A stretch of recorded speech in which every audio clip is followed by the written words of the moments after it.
pledge allegiance to the flag of the United States of America and to the republic for which it stands, one nation, under God, indivisible, with liberty and justice for all.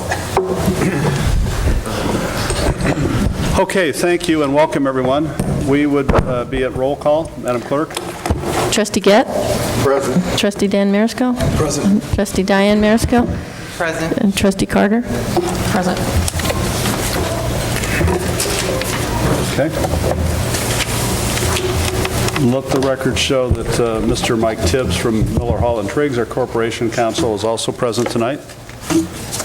We will be at public comment. Yes, Shireen, welcome. If you'd come forward, please state your name and address. Good evening. My name is Shireen Sank. I reside at 1206 East Samuel in Peoria Heights. And I may be jumping the gun a little bit, but in looking at the agenda for tonight in regard to the financing and everything for this proposed TIF district and the development of Mr. Herman for the apartments, again, I'm going to voice my concerns. I received a letter in the mail about variances and so forth. And this is the thing, not even a bucket has been taken, of dirt has been taken out, and already it's wanting to be rezoned from residential to business. It was supposed to be residential, suddenly wanting and then a variance for reducing the parking, a variance to allow for front yard setback, and a variance for a floor ratio. What this is kind of telling me, and maybe I'm wrong, the building is too big for the property then. And why is this going from residential to B1 all of a sudden? Is it going to have businesses in it? You know, and I hesitate to say this, but I'm going to. It's the old bait and switch routine. You come in, you present the idea to the village, we're going to do this, it's going to be this, and then you change it. You all of a sudden, you want all these different changes. And I don't understand, first, I mean, you all know I'm opposed, you know, to this project. That's a known.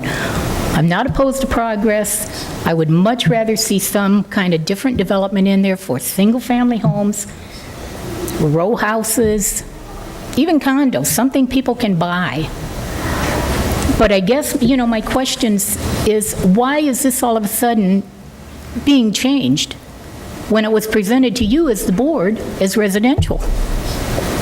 And the vision of the Heights, to me, was bringing in families, not more business.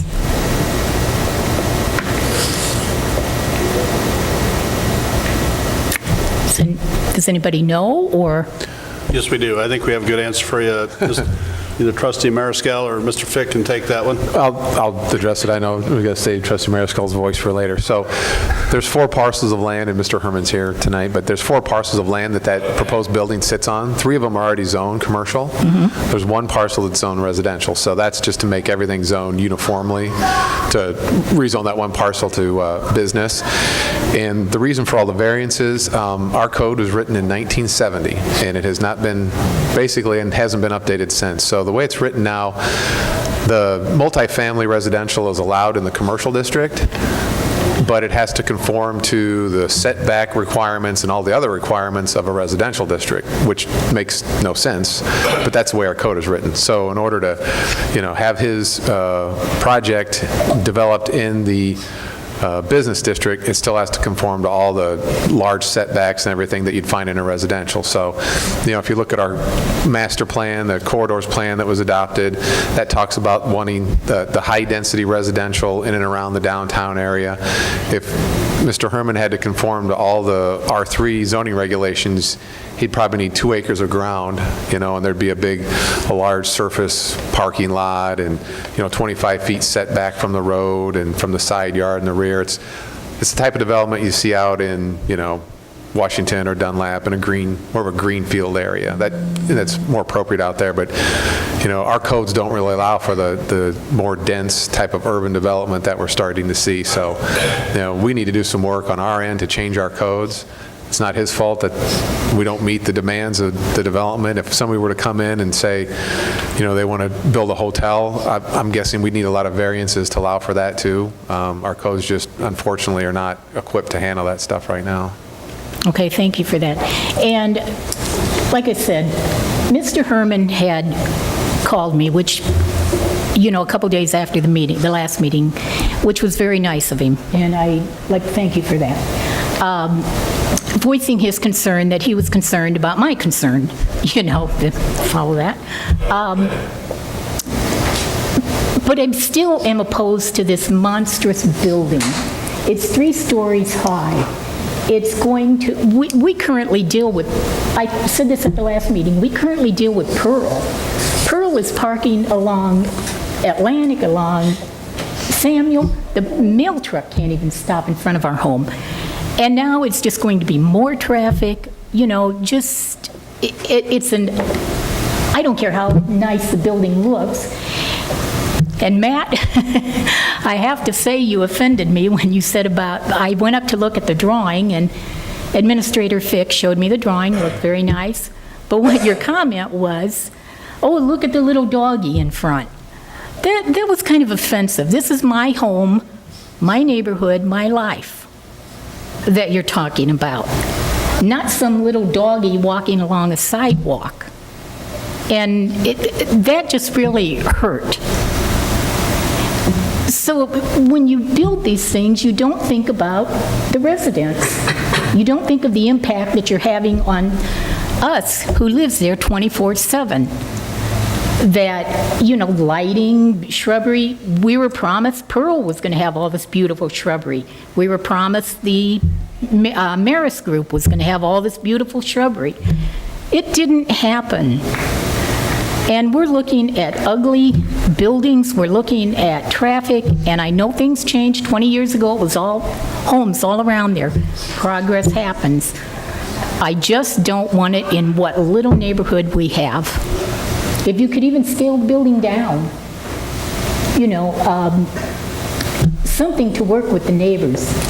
There's very few neighborhoods left in the village that don't have any businesses in them. And we have our block, the block down, we keep our homes up. We've worked all of our life, everybody has, to get where we're at. We're just hardworking people. My husband was a steam fitter. I retired from the village as bookkeeper, and I'm just asking you to take into consideration us as a resident that have to live there every day when you go home, and you're not dealing with it on a daily basis. And I will be at the planning meeting voicing other concerns, in that. But that did answer about the zoning, and it did answer about the variances. And for that, I appreciate that. So, that's all I Okay, got. anything else, Shireen? No, that's all. Thank you for your time. Okay, thank you. If you have any further questions, stop by the village office anytime. We'll try I and answer. sure will. I appreciate that. Thank you. So can I Is there any other public comment? Is there any other public comment? The last time, is there any other public comment? Okay, public comment is closed. We would be at item 4, discussion of an ordinance to approve a pre-development agreement by and between the Village of Peoria Heights and LSH Investments Limited. Trustee Mariscal? Sorry. Excuse me, my voice is a little bit on today, but just like to open up the floor for a discussion of an ordinance to approve pre-development agreement by and between the Village of Peoria Heights and LSH Investments. I don't really have anything substantive to add. Okay, we'll ask Mr. Fick to set this up then. Sure, thank you, Mr. Mayor. This is a pre-development agreement, which obviously is followed by a development agreement, which would take place after the TIF is set up. So this agreement by and between the Village of Peoria Heights and LSH Investments provides for a mechanism to provide reimbursement to the developer for TIF-eligible expenses. And in this proposed agreement, the sum is capped at $1 million, which is over the course of the lifetime of the TIF, which is 23 years. That essentially would be, after the school's share, 75% of the available increment. So the village would retain a portion of that, and up to $1 million would go back to the developer. The developer also, and another item on the agenda, is agreeing to fund the cost to establish the TIF. The cost is estimated at $24,000, but we have a not to exceed a cost of $32,000 if there's any additional expenses or the size of the TIF goes beyond a certain number of parcels. There's additional cost to fund that. And then one of the other items in here is that after the project is done and the value of the building is established and we know what the property taxes are going to be, so those don't change, the developer is asking and the village is agreeing in this development agreement to issue a bond. So there's, as we talked about before, there's pay-as-you-go type of TIF reimbursements where every year as the property taxes come in, we would reimburse the developer for some of their eligible costs, or there could be, like we did with Treskers, where we actually issue a bond, which is a quicker way for the developer to pay down his debt and makes it a little more financially feasible for him. And then as the TIF increment comes in, the village would make the bond payment. So that is contemplated in here as well. And I mean, those are kind of the essentials of it. If anybody's got any questions. Before you do, I'd just ask council to weigh in here also. Mr. Tibbs, anything we left out? No, I think that's a pretty good summary of what the project is about, as indicated in the development agreement. I think it does, it repeats over and over again that the obligation of the village is limited to the incremental property tax revenue generated by the project when it's developed. So if the project is never developed and never generates revenue, then Mr. Herman realizes no gain. So it is, in that way, I think, reduces any risk to the village that taxpayer dollars will ever be used to support the project. Okay, thank you. And then welcome, Mr. Herman. This would be a good opportunity for you to tell the public about your project. If you want to take a few moments, sir, you're welcome to. If not, we can move on, whatever you choose to do. But come forward. Thanks, Laurie.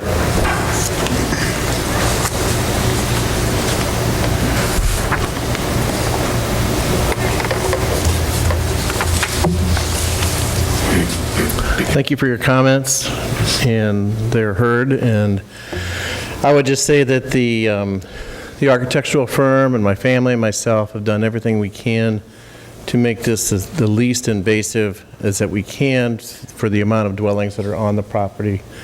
We could have purchased more property or enlarged the property and had an open parking lot that would be vast, like you say, that was at the Pearl residence, but we took a higher approach and considerably more money to do an underground parking deck to keep the traffic and the people from parking so much on the streets and causing all of the confusion. So there's been a lot of effort on our part to do that and to make a pleasing property. We just want to comply with what the commercial zoning is there now, and there probably could be many different projects with that zoning put on that property that may be less favorable than residential. So with that in mind, but we're excited about the project. We really want to increase the livable lifestyle on the Heights. It's a vogue setting to have people living in a walkable community. We really value people being part of the community and using all the amenities that the Heights has for generations put in place, whether it's the Tower Park, whether it's Grandview Drive, whether it's the walking trail, whether it's the fine restaurants that have come in and so forth. So to keep that momentum going, we just really felt like this is a perfect place for this kind of project and to expose and go through the risk to make it workable. We love the Heights. We've been part of the Heights for generations. My wife's father, my own father, and our own businesses that are here, and We just thankful for the forward thinking of the board, the forward thinking of the people on the Heights that have come alongside us to try to increase the whole ambience of living here. So thank you. Thank you, Mr. Herman. Okay, trustees, any questions or discussion? Yes. Okay, the thing that stuck out in my mind was, what's the bond issue again? Are we putting out money like we did Trusters? Is that what this is about? Yeah, so there's a couple different types of bonds that they talk about in the agreement. One is a revenue bond where the only thing that we're obligated to pledge towards the debt service, and maybe Attorney Tibbs can correct me, is the tax increment as it comes in, and the developer would offer a guarantee to kind of support that and back it up. The other type is a general obligation bond where, again, there would be securities in place, but we'd also pledge the village's ability to levy taxes, additional property taxes. So again, that's what, for the financing purposes, pay-as-you-go is a much longer time to recoup your investment from the developer standpoint, so he's asking for a bond to be issued. Once the property's been assessed and we know what the taxes are, the risk to the village is minimal because we know there's no sales tax component. We're not relying on, sales of any kind. It's just the property tax, and we'll know what the property taxes are before we issue the bond.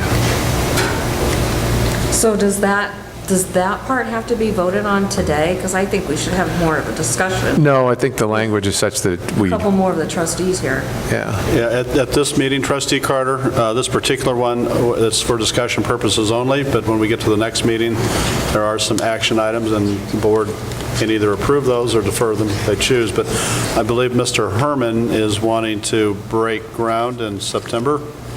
Is that correct, Larry? So he's ready to go.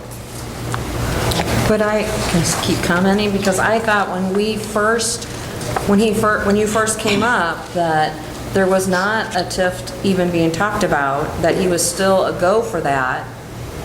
And now even asking for the village for a bond, that was never discussed at the beginning either, and he was still a go on it. So I don't know, where did the mindset change? So he's always needed the TIF. It won't work without the TIF. We talked about extending the existing TIF, and it might work. He would have about 19 years, but the new one gives 23 years, and really that just means the village gets to recoup more money in the long run as well. The bonding versus pay-as-you-go is a discussion item that we've been talking about for a while, and that's why we're talking about it tonight. If I might make one point in response to Trustee Carter's concerns, one of the comments that Matt and the mayor and I discussed was a change to the agreement that makes it clear that if any bonds are going to be issued, that it's clear that there be adequate security to the satisfaction of the village to assure that no general revenues, taxpayer revenues of the village are ever paid, that the bond, the debt service on the bond will be paid entirely by the revenue generated by the TIF. And if it's not paid by that, it's not paid.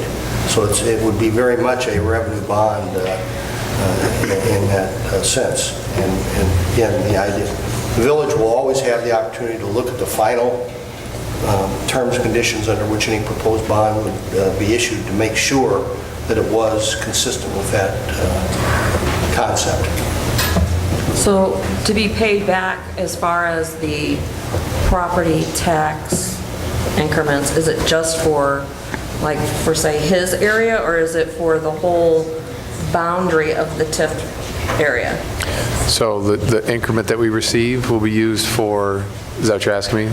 Well, I guess I'm confused of how are we going to get paid back our bond? Is it just his area, or is it the whole TIF area that we are going to be voting on as far as boundaries and stuff goes?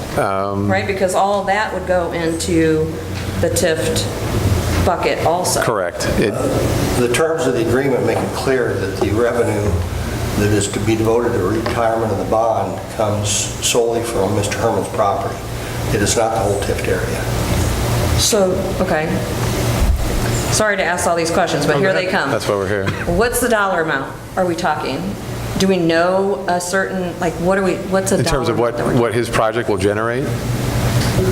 what we're going to Our bond? well, we would... An estimate. I don't want to put anybody on the Sure. spot and say, you told me this exact amount. I don't want that. I just want an estimate of what's the dollar amount that we're talking. And I don't know with the interest rate, if it's $1 million over 23 years, are we looking at $1.5 million? And that's just a guess. You know? I think that the agreement speaks in terms of $1 million plus some additional expenses, so I don't think it'd be much north of $1 million. So we, the village, is going to get another $1 million bond.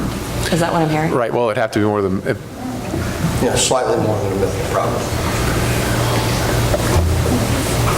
How many? Well, but there's interest on it, so I mean, we're paying back more than $1 million. Oh, yeah, absolutely. Right. It's $1 million bond, but the payments on it, it's like a house loan or a car loan, there's interest, so that's more than $1 million. Kind of like what we did with Trusters, that Right. $1.8 million bond that we did for them. Correct, yeah. This is $1 million bond, and it's, okay, that's a lot. That's a lot to sink in 20 minutes, or... Well, in the language, correct me if I'm wrong, it says the village agrees to use a good faith effort to issue bonds. So by approving the pre-development agreement tonight, we're not obligating ourselves to issue any bonds. Yeah, and again, the obligation of the village to issue the bonds is dependent upon the village being satisfied that the revenue generated by the project will be sufficient to pay the debt service, and if necessary, Mr. Herman providing some security for that, to make sure that that in the event that the debt service is not paid by the revenue generated by the project, that there is some other way that we're going to get paid back, because we're talking of 23 years. We have no idea what's going to happen in 23 years to get all of our money back, right? Am I not thinking clearly here? Well, if the real estate if it were to default, then someone would take possession of it and still have to pay the property taxes. It's kind of like the same thing with Trusters. It's, if it gets burned down, there's insurance. I mean... I'm just thinking it's an apartment complex, a higher-end apartment complex, right, Larry? So it's a higher-end apartment complex going in, and that is going to generate property tax, just making sure I'm following everybody here, and everybody out there is following, that the village is looking to get a $1 million bond to help that TIFT area out. What's going to say when we do the boundaries of the TIFT, because we want to bring it out this way to include Pearl and go that way, is someone else going to come to us and ask for another $1 million bond because I want to build something else? Possibly. How many bonds can we do? That's a... They're all project driven. So if the project pays for it, then that's when you analyze and decide whether or not you want to do it. The village, it's not coming out of village general funds that are paid out of the real estate taxes. It comes from the real estate taxes generated from the development.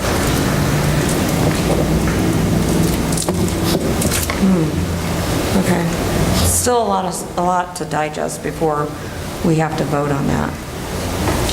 I mean, I hear Shireen's comments. I totally hear your comments, and no, I won't be living by it, but I live by other apartment complexes that is, trust me, is not very good. But I'm all for that. I'm just more worried about we're putting another bond out there that we're going to be responsible for, and say 10 years down the road, we go through our 4 years, let's say another 4 years, we get into a crunch with, say, a new president that comes in, and that's what I'm scared of. I'm kind of looking at the future of that's a lot of money. That's just a lot of money that I'm having a hard time digesting. All for the TIF, all for Larry to build there, but I'm not sure I can digest another $1 million bond that the village would be responsible for if they can't come up with the money, right? We would have to pay for that. It's our bond. No. It's our loan. The debt service on the bond would be paid for only from the TIF revenues generated by Mr. Herman's project. If they don't, if the project doesn't generate sufficient revenue, it's not the village's problem. But how do we get the $1 million back to pay our bond? Do what? Take ownership of the building. Well, we've done that with houses and we don't get anything out of that, so we're in the hole when we do that kind of stuff. No, the agreement, as it's written, provides that the bonds will not be issued unless there is security satisfactory to the village to demonstrate that the debt service can be paid. Not out of village funds, but out of either project or some other source. Mr. Herman would have to provide some sort of guarantee. So what kind of revenue, property taxes, because that's what's going to pay for it, that's the only kind of revenue, right? Is the property taxes. I mean, how much property tax are we going to generate out of there? I don't know. Do we have an estimate on that? Probably between 70 to 80,000 a year. Best guess. Right. Based upon appraisals, tax assessors, evaluation of the project.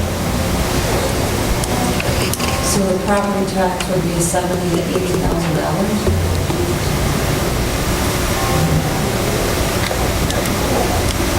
Approximately.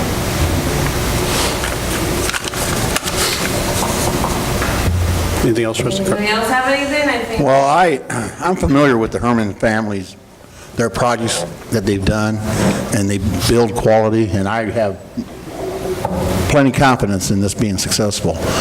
They've been doing it for a long time, and they make quality, and it's successful. So I don't have a worry one with voting this through. That's all I got to say. Okay, anyone else?